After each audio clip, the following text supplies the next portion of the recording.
আসসালামু আলাইকুম রহমতুল্লাহ বারাকাত। যুগের সাথে সময় এবং অবস্থানের পরিপ্রেক্ষিতে কথা না বললে নয়। বর্তমান যুগ এমন এক অবস্থায় এসে পৌঁছেছে, যুগ না মানুষ, মানে বর্তমান যুগের মানুষ কথা বলতেছি। 1500 বছর আগে যুগকে বলা হয়তো রাসূল সাল্লাল্লাহু আলাইহি ওয়াসাল্লামের নবুয়তের পূর্বে যুগকে বলা হয়তো আইয়ামে জাহেলিয়াতের যুগ, অর্থাৎ অন্ধকারাচ্ছন্নের যুগ। বর্তমান সময় তার থেকে আরও কয়েক গুণ বেশি অন্ধকারাচ্ছন্ন যুগে পতিত হয়ে গেছে। সময় খারাপ না, মানুষ খারাপ। সময়কে মানুষ খারাপে পরিণত করে। যত প্রকার প্রাকৃতিক দুর্যোগ ঘটতেছে বর্তমানে, এগুলো সব মানুষের হাতের কামাই। এগুলা আমার মূল বক্তব্য, বর্তমান এমন এক অবস্থা এসে পৌঁছেছে, মানুষের ইমান এমন এক অবস্থা এসে পৌঁছেছে বর্তমান যুগে অবস্থায় সময়ে, মানে মুসলমানের কাছে শুধুমাত্র শুকরের গোস্ত, কুকুরের গোস্ত হারাম, সব হালাল।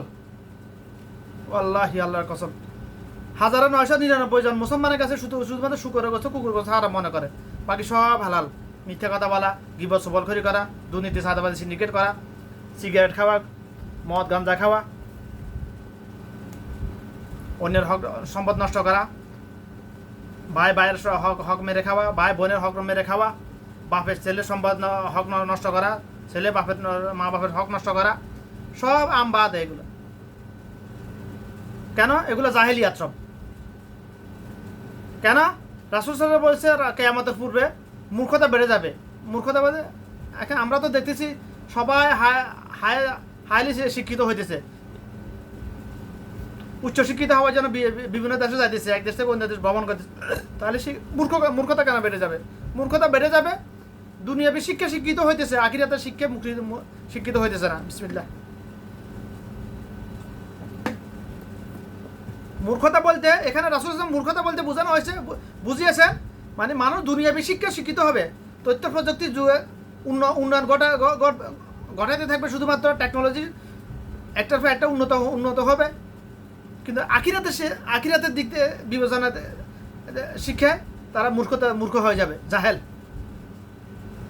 অর্থাৎ আখিরাতের শিক্ষা বলতে মানে আল্লাহর কালাম জানাইয়া বুঝাইয়া মানাইয়া, এর সংখ্যাটা কমতে থাকবে, শুধুমাত্র সংখ্যা কমতে থাকে। রাসূল সাল্লাল্লাহু আলাইহি ওয়াসাল্লাম বলে গেছেন এটা কমে গেছে মানে সীমার অতিরিক্ত কমে গেছে এখন বর্তমানে।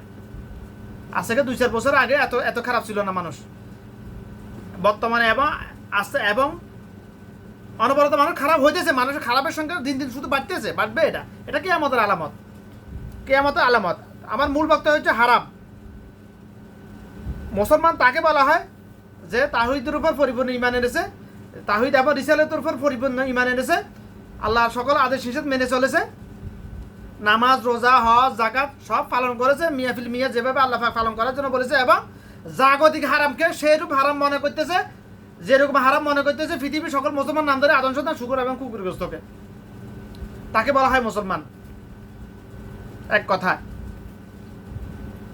এই সংকেতে কথাগুলোর মধ্যে আল্লাহ পাক সকল নবী রাসূলদের জীবনী, সাহাবীদের জীবনী ঢুকিয়ে দিয়েছেন। কথা বলার ক্ষমতা আমার নাই, আল্লাহ পাক যদি তৌফিক না দেয়, হিকমত না দেয়, ইলম না দেয়, আমার বলার ক্ষমতা নাই, কসম আল্লাহ। আমি যে কথাটা বলেছি এখন সংক্ষেপে সারাংশ বলেছি, এটা 30 পারা কোরআন, হাজার হাজার হাদিসের সারাংশ বলেছি আমি। মুসলমান কাকে বলা হয়? দেখেন, এই সূত্র মুসলমান কয়জন দেখাতে পারবেন আমাকে? দেখান। ইমান আছে কিন্তু মুসলমান নয়। ইমান আনা আর মুসলমান হওয়া এক কথা নয়। আল্লাহ পাক কোরআন মাঝে বলেছে তোমরা মুসলমান না হয়ে আমার কাছে এসো না। এবার মুসলমান কেমন মুসলমান হওয়ার কাছে, যেরকম মুসলমানের কথা আমি বলেছি একটু আগেই।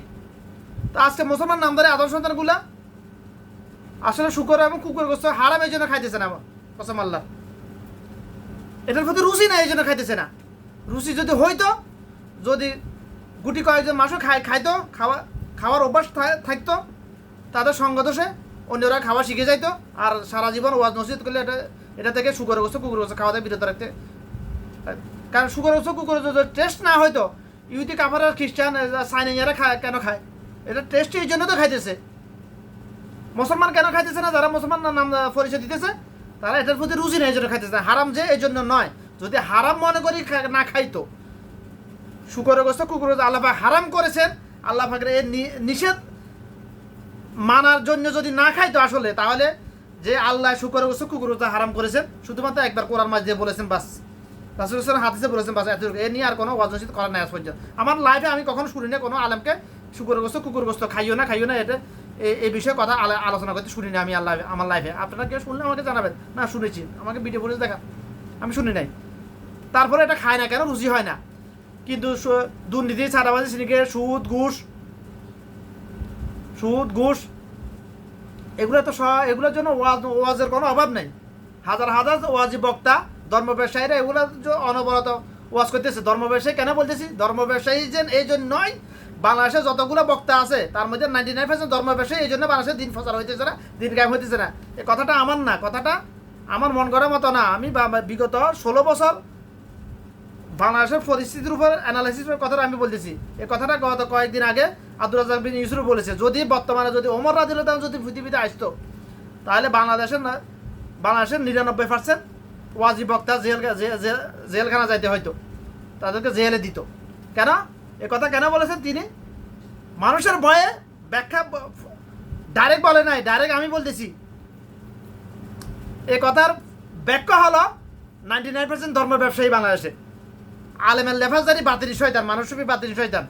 আসলে আলেম না ওরা, আলেমের লেফাজদারি জাহেলেরা, আলেম নামের জাহেলেরা। সাধারণ পাবলিক আল্লাহর কালাম জানা না বুঝে না, এরা হচ্ছে জাহেল। আর যারা আল্লাহর কালাম জানে বুঝে, যেভাবে জেনেছে সেভাবে বলে নাই, উল্টা বলেছে, অন্যভাবে বলেছে, ধর্মের ব্যবসা রমরমাভাবে চালিয়ে যাওয়ার জন্য জমজমাটভাবে, তারা হচ্ছে আবু জাহেল। তো 99% আবু জাহেল এর সূত্রে এই কথার পরিপ্রেক্ষিতে। তো আমার মূল বক্তব্য হচ্ছে হারাম হালাল নিয়ে।